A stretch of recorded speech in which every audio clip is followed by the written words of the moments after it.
we're going to convert between radians, degrees, radians. To rewrite a degree in radians, you're going to multiply it by pi radians over 180.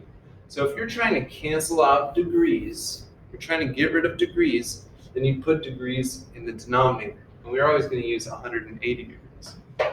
The other formula, if you're trying to go from radians to degrees, you're trying to get rid of radians, then the radians would go in the denominator. Pi radians, the 180 goes on top. So I always try to remember, whatever you're trying to move from, trying to get rid of, that'll go in the denominator. So we're going from 60 degrees. So let's think of that as like 60 degrees over 1. We're trying to cancel degrees, so the degrees would go in the denominator. And it's always 180 degrees, and it's always pi radians.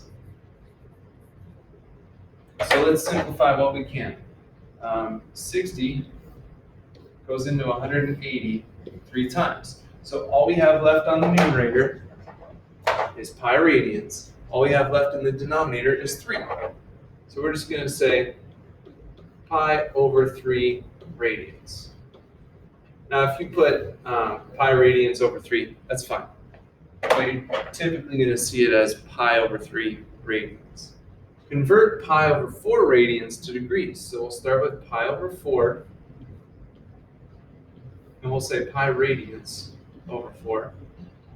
Now we're trying to get rid of radians, so we'll put it in the denominator. Pi radians, and remember the degree we always use is 180.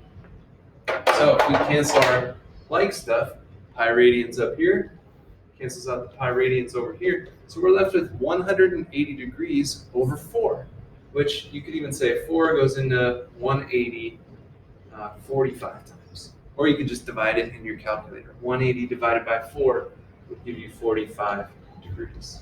So that's it. That's how we do it.